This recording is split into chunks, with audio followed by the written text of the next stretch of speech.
What's up, beautiful people? It's your boy Judeo, and I'm back again with a new video. Today we're going to be reacting to craziest Soviet machines you won't believe exist. This is my first time checking this one out, but from the thumbnail I think it's going to be very appealing to watch. But it's a 26-minute long video, so we're going to cut it into maybe 2 or 3. I'll try to go for the first 10 minutes, and after that I'll see how I feel. I'm ready. Without wasting your time, let's get to it. For almost 70 years, the Soviet Union was a superpower that was virtually unmatched when it came to mechanical might. They invested in many experimental designs to prove their power to the world, but some vehicles that emerged from the socialist state were jaw-dropping, but for all the wrong reasons. From fortresses with wings to screw-propelled trucks and even flying saucers, no Soviet design was too much or too mad. So buckle up and brace yourselves, because we're about to take a look at some of the craziest Soviet vehicles that you won't believe are real. Let's see. The 2B1 Oka. In the Soviet Union, the idea of bigger is always better was made pretty clear from the creation of the 2B1 Oka. This very, well-endowed experimental artillery model was designed back in 1957, just as the Cold War was beginning to heat up. America had recently rolled out their Atomic Annie mortar, which fired huge 280mm atomic shells, making it a wagon that could shoot relatively small nuclear bombs. In retaliation, the Soviet military developed 2 self-propelled nuclear artillery systems of their own. And as you probably guessed, one of them was the utterly This thing is long. insane 2B1 Oka. The barrel of this cannon was a horrifying 65 feet long. For contrast, an entire Sherman tank is just 20 feet long. At this staggering size, the barrel could fire 420mm rounds that weighed a colossal 1,650 pounds apiece and could land an atomic explosion 28 miles away. Unfortunately for the Oka, its huge gun was also a huge problem. With rounds that weighed more than a grand piano, the cannon's laborious loading process meant the Oka could only fire once every 5 minutes. On top of that, the recoil of the colossal cannon was too much for the rest of the vehicle to endure. The steely chassis was damaged with every shot and would even rip the gearbox from its mountings. Thankfully, this insane design was abandoned in the 1960s when big guns made way for big missiles. But even though it was never used in combat, I bet just rolling it out was enough to give Soviet enemies a real good scare. The 1K-17 Shatya.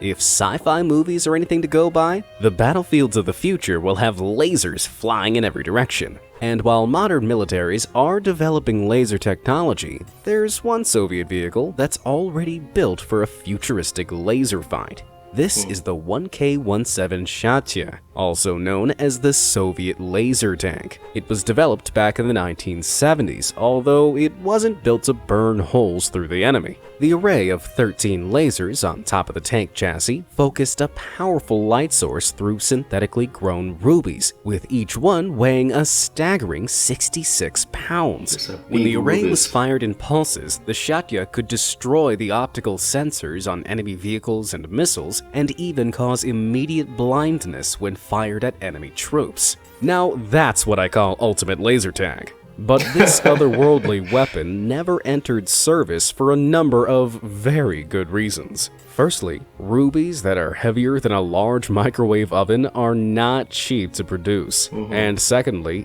it would have violated the Geneva Convention's protocol on blinding laser weapons if it was ever used in an anti-infantry role.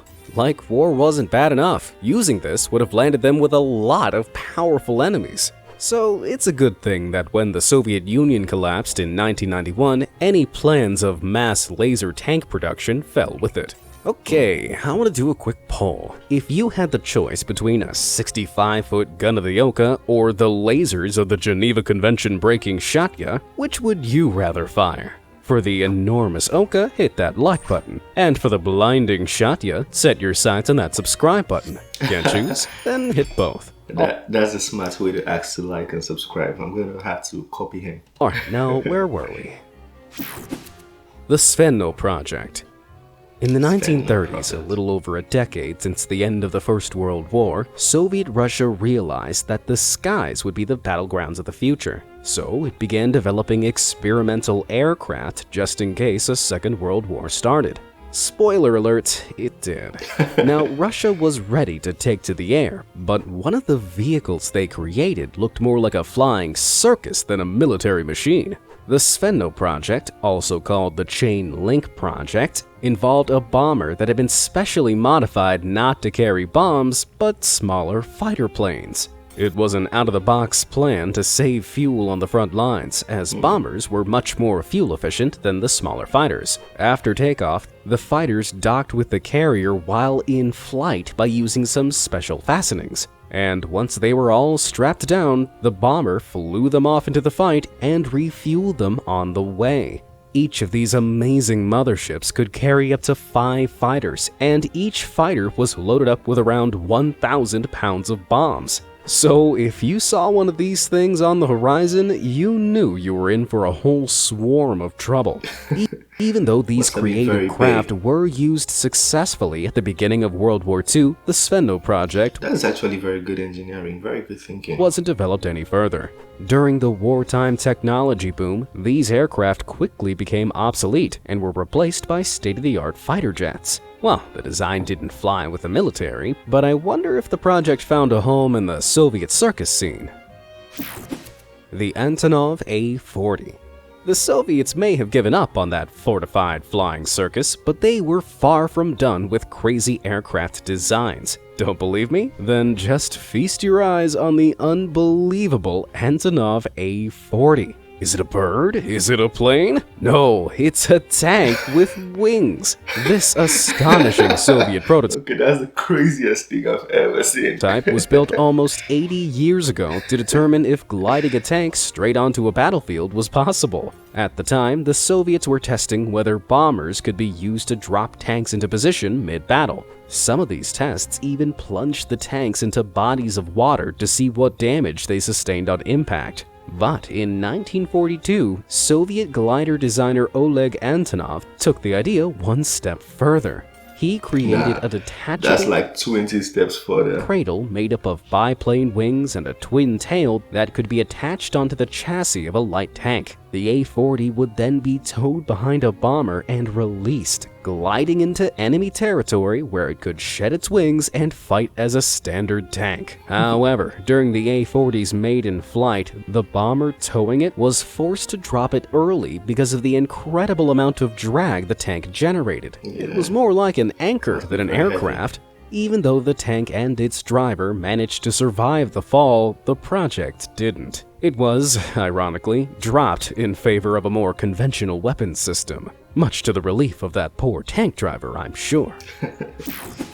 The Mil-Me-10. Oh boy. Now, when the Soviet military wanted some seriously heavy lifting done, they called in Looks like a giant insect. Mil-Me-10 helicopter. Despite looking like the love child of a helicopter and a spider, the long legs on this chopper weren't for climbing up buildings or weaving webs between the clouds. It was designed in the late 1950s to carry big, bulky loads that the Union's largest helicopters at the time, the Mil-Me-6, couldn't fit in its hold. While the Mi-6 could carry a little over 13 tons, the M10's lighter design and external platform allowed it to load up to 15 tons of oddly shaped equipment. With those long, gangly legs making it almost 30 feet high, the chopper could taxi over its loads, attach them to its fuselage, and fly off with everything in tow. This ranged from trucks and buses to fully built buildings. It was such a strange and shocking sight to behold that the Mi-10 Who thinks about these things, man? Russian engineers. I need to pick their brains. Let me see what is inside. Let me see how they come up with these ideas. Crazy. was featured in demonstrations and air shows all over the world to show off its unique feature. Even though mass production of this wacky flying crane design didn't take off, 55 Mi-10s were produced during the 1960s, and some were still in use up to 2013. I guess a good set of legs never really goes out of style. Yeah, seems it was the functional. K-84 Yekaterinburg.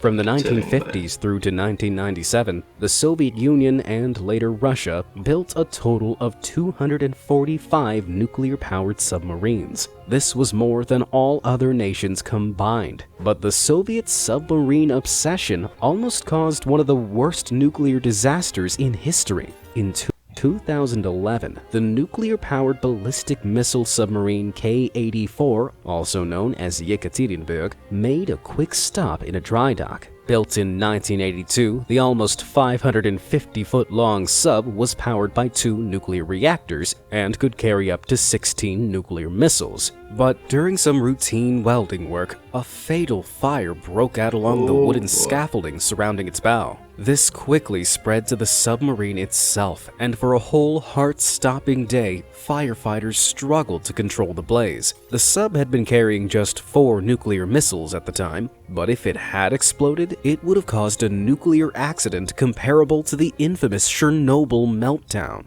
As catastrophic as it could have been, the K-84 was gradually repaired, exposing the sheer size of the sub's sonar array. It may be a nuclear death trap, but does anyone else think it looks like that cool ship from the Disney film Atlantis? Though it looks like something out of a sci-fi adventure, that big bulb is actually the sonar array's acoustic chamber. This is used to analyze sound waves from sonar equipment and translate it into visual data, so that the sub can navigate underwater.